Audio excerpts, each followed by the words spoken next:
When the war begins,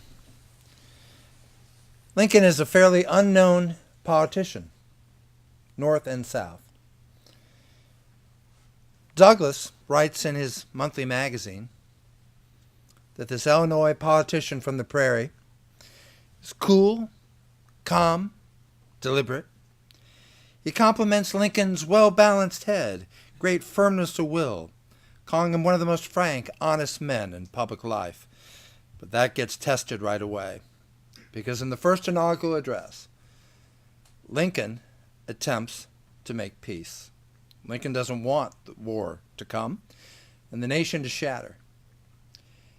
Many people don't realize that in Lincoln's first inaugural address, he essentially proposes to the South not only to keep the fugitive slave laws alive, but offers a constitutional amendment keeping slavery alive in perpetuity. The average American doesn't know that because the South turned him down. The South feared that with new states coming into the Union, one by one, each free, that the Southern way of life was going to be torn apart and shattered. They didn't trust Lincoln. More importantly, they didn't trust those politicians who would follow Lincoln. But when Frederick Douglass read the first inaugural address, he didn't concentrate on that last phrase of the better angels of our nature. He was angry. He was so mad. He felt personally betrayed that those people who were supposed to help, maybe Lincoln wasn't an abolitionist, but Lincoln surely had displayed in his great speeches and debates, especially with Stephen Douglas, that he did abhor slavery. But in the end, Douglas said of the Lincoln that we all recognize as the great emancipator, Frederick Douglass said, "What an excellent slave hound he is." And something else.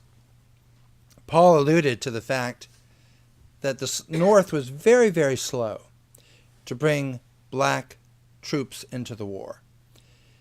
How many of you know that 180,000 men served in the Union Army? 1 out of every 10 who served. And that's an amazing statistic when you realize they served only in the last 2 years of the war. And Douglas's greatness is shown in his great visionary quality from the very moment of the bombardment on Fort Sumter. Even though every Northern politician ignored it, the reality was Douglas had a vision. He said, and his message was unmistakable, let the slaves and free colored people be called into service and formed into a liberating army. Douglas realized from the very beginning that the North was not going to win this war. Not without black troops. He wrote in 1861, "The Negro is the key to the situation, the pivot upon which the whole rebellion turns." No one else recognized it, not the New York Times. The North was very far from understanding their true situation. Douglas believed firmly that something good could happen, that Lincoln was the kind of man who could grow and change. Indeed, he said, "I know where the president's heart is. He is tall and strong, but he is not done growing, and he grows as the nation grows." But the problem was, for the first 2 years of the war, one Union general and one Union army after another failed, and Lincoln was failing. This war was going down the drain, and Douglas's hopes that somehow the maelstrom of violence into which the nation had fallen was going to go to no purpose, that the war could end, and there would be no abolitionist cause ever served. Probably the nadir of the Lincoln administration is a rarely commented on meeting that Lincoln had with 5 black leaders that he called into his office, We actually have the transcript. Lincoln asked a New York Times reporter to come and make a transcript of the conversation. In it, Lincoln tried to make a persuasive argument that the blacks had been the cause of the war, and therefore they should leave. They should colonize themselves out of America.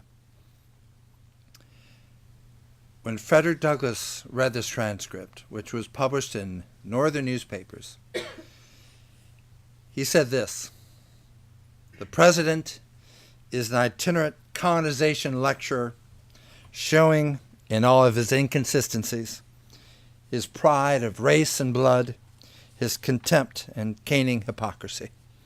Now, this is a Lincoln we don't read about, learn about, but it's not the only Lincoln.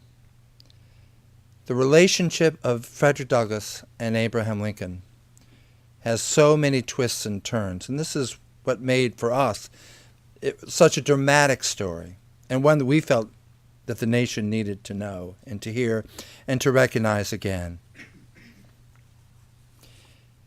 Even at the same time as he was having this meeting of colonization in the White House, he had already written the Emancipation Proclamation and put it back into his desk. And he knew he couldn't release it until somehow, some way, the Union won some kind of victory somewhere, so that the Emancipation Proclamation would look as if it had come from strength, not weakness. And then at last, at Antietam, which was not really a victory, but a draw, a very bloody draw, the bloodiest day in American history,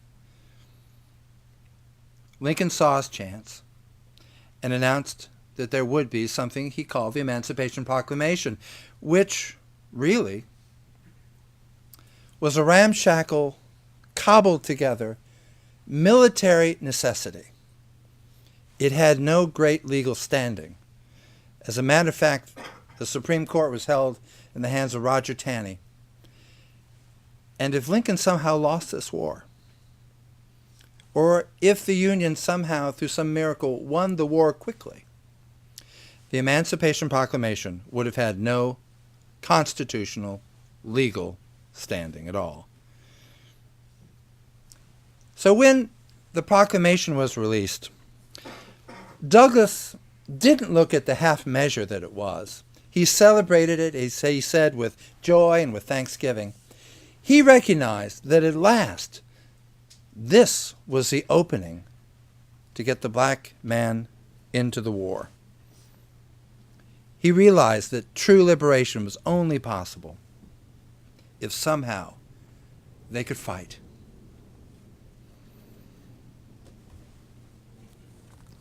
Douglass pleaded at the Copper Union in New York City on February 6, 1863.